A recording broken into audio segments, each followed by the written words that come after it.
جب خیبر پختونخوا میں ریفرینڈم ہوا تھا تو خیبر پختونخوا کے 99.5% لوگوں نے، حالانکہ یہاں پہ حکومت کانگریس کی تھی، انہوں نے پاکستان کو چوز کیا. بہت ٹائم اس کے اگینسٹ جو پہلے نیپ ہوتی تھی ان کا پروپیگنڈا ہوتا تھا. بہت ٹائم ہمیں لگا کہ وہ جو ہے وہ ہم خیبر پختونخوا کا جو پاکستان کے ساتھ ایک بانڈ ہے بالکل وہ ہم انبریکیبل کریں. ٹھیک تو ہے. اس کو کیوں جو ہے وہ ان ایکشن سے ریورس کیا جائے؟ تو اس لیے ہم وہاں پہ پریزنٹ تھے. جب میں نکلا it was obviously a surprise.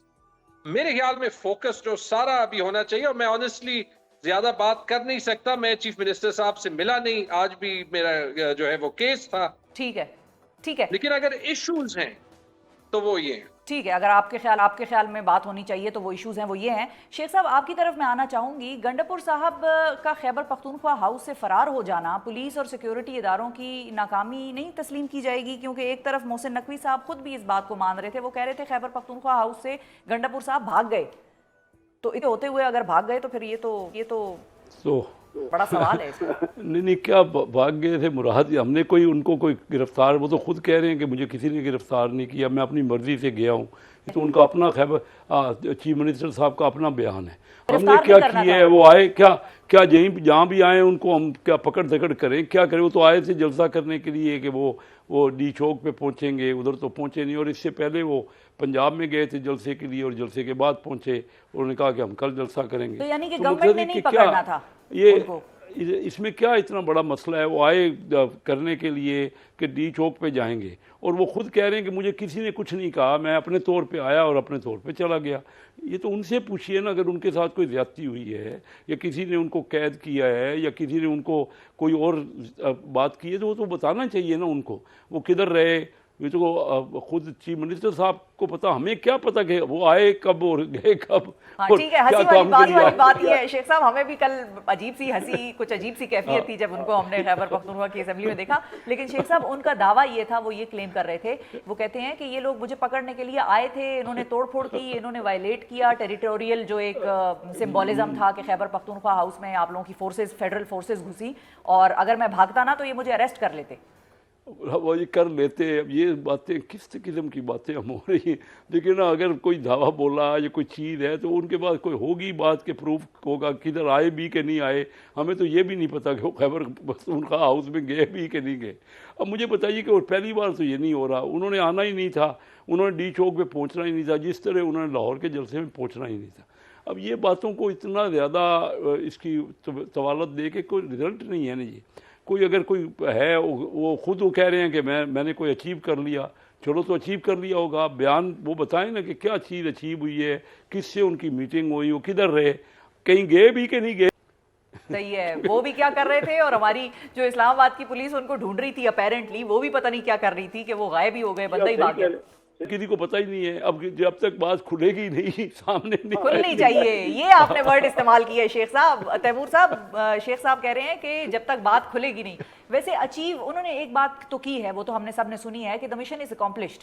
کیا چیز ایسی تھی جو P T I was aiming for اس سارے احتجاج میں، اور وہ آپ کو لگتا ہے اچیو ہو گیا؟ وہ پوائنٹ کیا تھا؟ میرے خیال میں بہت سے پی ٹی آئی کے سپورٹر سن رہے ہوں گے، دل برداشتہ بھی ہیں ابھی تھوڑے سے، لیکن جو the war still needs to be won. And the war is for a constitutional Pakistan. ٹھیک ہے جی. صحیح ہے. بیٹل کیسے جیتی گئی ہے؟ صرف اس لیے کہ اگر ہم اس بات پہ بار بار یہ دکھا سکے نا کہ اس ملک کا ایکچوئل ایشو کیا ہے. اس ملک کا ایشو یہ ہے کہ ہمارے ملک کے نظام نے یہ فیصلہ کر لیا کہ آئین بھاڑ میں جائے، قانون بھاڑ میں جائے، جو ہے وہ انسٹیٹیوشنل پوزیشنز بھاڑ میں جائے. اس ملک کا واحد مقصد عمران خان کو جیل میں رکھنا. اس کے لیے 9 مئی کے بعد پورے 1 سال جو ہے وہ پارٹی کو دبایا گیا، توڑا گیا. اور میرے خیال میں اگر کامیاب ہوتے تو آپ دیکھتے کہ عمران خان بھی جیل سے نکلتے اور الیکشن بھی انہیں جو ہے وہ کرنے دیا جاتا. کیونکہ نہیں ہوا وہ جو دہشت تھی پی ٹی آئی پہ وہ الیکشن کے دن تک جاری رہی، اور الیکشن کے دن پہ پاکستان کے عوام نے اس بیانیے کو اور اس فلسفی کو شکست دی تھی. یہ وہ پوائنٹ تھا جہاں پہ یہ سسٹم نارملائز ہو سکتا. صحیح ہے. تب بھی اس نے یہ نہیں کیا، اور اس کے لیے آج وہ آئین بھی توڑنے کے لیے تیار ہے، ٹھیک ہے. سپریم کورٹ پہ بھی حملہ کرنے کے لیے تیار ہے. اور جن کے ساتھ ہو رہا ہے پاکستان کے 25 کروڑ عوام کے ساتھ، اگر وہ اس سب کے خلاف پروٹیسٹ کرنے کے لیے نکلیں تو ان پہ صرف ٹیئر گیس نہیں ہوگی، ان پہ ہیلی کاپٹروں سے ٹیئر گیس ہوگی، جو کہ ہوئی ہے. ان کے لیے اسٹیٹ اپنے موٹر ویز جو ہے وہ ڈگ اپ کرے گی اور پھر الزام ان لوگوں پہ لگائے گی. یہ تو کلاسک کولونیل بیہیویئر ہے کہ جو یو آر دا رولڈ اور اپنی اوقات میں رہو. صحیح ہے. لیکن جھگڑا صاحب اب آپ لوگ کریں گے کیا؟ اس کا بیک لیش کے پی سے کیا آئے گا؟ یہ پاکستان کی تاریخ کا واحد موقع ہے جس میں کہ 3 بہن بھائی ایک ہی خاندان کے، جو کہ ہلکی پھلکی سیاست میں، بہنیں تو نہیں لیکن بھائی تو ان کا رہا ہے سیاست میں، تینوں بہن بھائی اس وقت جیل میں ہیں. عمران خان، حلیمہ خان اور عظمیٰ خان. جی 4 خاندان کے 4 ممبر. کیا آپ لوگ؟ کیونکہ دیکھیں ہم اپنی سٹرگل جاری رکھیں گے. اس میں کہیں ایسے بھی ہوگا کہ لوگ میرے پہ سوال اٹھائیں گے، لوگ کسی اور پہ سوال اٹھائیں گے. یاد رکھیں شیخ صاحب ایک اور چیز ہوئی آج بہت بڑی اے پی سی ہوئی، تمام پاکستان کی پارٹیز ایک بہت اہم کاز پہ اکٹھی ہوئیں، اور اسی کاز کا ایک بہت بڑی سیاسی جماعت پاکستان کی، پاکستان تحریک انصاف، انہوں نے بوائیکاٹ کیا صرف اس بنیاد پر کہ انہوں نے کہا کہ آپ لوگوں نے، یعنی کہ حکومت نے ان کے بندے پکڑے جو کہ احتجاج کر رہے تھے، پرامن احتجاج کر رہے تھے، اور ان کو حکومت نے پکڑا. اس کو جواز بنا کے پی ٹی آئی آج کی اتنی اہم ڈیولپمنٹ، یعنی کہ اتنی اہم میٹنگ میں شرکت سے انہوں نے گریز کیا. کیا یہ ایشوز بہت زیادہ اب نہیں بڑھ گئے ہیں؟ وقت نہیں آ گیا کہ بیٹھا جائے اور حکومت اور پی ٹی آئی، خاص طور پر دونوں یہ بڑی جو سیاسی جماعتیں ہیں، نون لیگ اور پی ٹی آئی، ان کے درمیان کوئی راستہ نکلے انگیجمنٹ کا؟ یہ تو اب نیشنل کازز کو بھی نقصان پہنچ رہا ہے.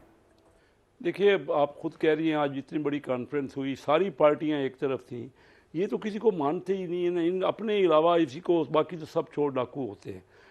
مجھے یہ بتائیے، اس وقت ملائیشیا کے وزیر اعظم آئے ہوئے تھے، ابھی شنگھائی کانفرنس ہونے والی ہے، سارا دنیا دیکھ رہی ہے پاکستان کے، وہی وقت ہے آپ کے پاس احتجاج کرنے کا اور یہ اتنا پورا اسلام آباد بند کرنے کا. ابھی مجھے تو تکلیف ہو رہی ہے جب ملک آگے بڑھ رہا ہے ہر چیز میں. وہ بھائی آپ، یہ ہمارے اپنے ہیں. دیکھیں پی ٹی آئی والی پاکستان کی جماعت ہے، ان کو پاکستان کے محب وطن ہیں، جتنا ہمارا پاکستان ہے اتنا انہی کا پی ٹی آئی کا پاکستان ہے. تو ان کو یہ ملک کی جو آگے بڑھ رہا ہے یا اس کا جو ڈیولپمنٹ ہو رہی ہے اس میں حصہ ڈالنا چاہیے ہر چیز میں. آج سے 10 سال پہلے چین کے صدر آ رہے تھے تو انہوں نے بائیکاٹ کر دیا اور کتنے دنوں کا دھرنا دیا. کیا ان کو وہی وقت یاد آتا ہے جب پاکستان میں کوئی کانفرنس ہونے؟ معمولی نہیں ہے، شنگھائی کانفرنس ہو رہی ہے اور پہلی بار انڈیا کا فارن منسٹر بھی 9 سال بعد پاکستان آ رہا ہے. اب جب یہ حالات ہو رہے ہیں تو پھر بھائی آپ کا، میں کہتا ہوں ہاتھ بڑھانا چاہیے. میں تو ہمیشہ چارٹر آف اکانومی، جب ہم اپوزیشن میں تھے اور یہ حکومت میں تھے تب بھی کہتے رہے، آئیے بیٹھیے، ابھی بھی میں کہہ رہا ہوں. صحیح، آئیے بیٹھیے. تیمور جھگڑا صاحب، حل ہونے آج اگر کانفرنس ہوئی، اگر یہ آ جاتے تو ان کا ایک پازیٹیو قدم ہوتا نا، اور مل کے ایک نئی راہ. دیکھیں انڈیا کا باوجود ساری مخالفت کے ان کا وزیر خارجہ آ رہا ہے نا، بیٹھے گا نا. بالکل، جب انڈیا کا وزیر خارجہ پاکستان آ سکتا ہے تو پی ٹی آئی اے پی سی میں کیوں نہیں جا سکتی؟ جھگڑا صاحب یہ بہت ویلڈ پوائنٹ ہے. بالکل شیخ صاحب، اسی پوائنٹ کو آگے لے کے چلوں گی کوئکلی. جھگڑا صاحب یہ بڑا ویلڈ پوائنٹ ہے. ساری لڑائیاں، جھگڑا سیاسی نوعیت کا ایک طرف اور فلسطین کا کاز ایک طرف. آج پی ٹی آئی کو شرکت کرنی چاہیے تھی، یہ میں ذاتی طور پر سمجھتی ہوں. پاکستان کی بہت بڑی سیاسی جماعت ہے. مختصراً اس کا جواب دے دیں اور کوئکلی یہ بھی بتائیے گا کہ آج آپ کی ٹریبیونل کی جو کرسی کی ہیئرنگ تھی، آپ کی کرسی کی، اس کا کیا بنا؟ میں آپ کی رائے کی قدر کرتا ہوں. پیلسٹائن پہ ہم نے بہت ڈیبیٹ کیا.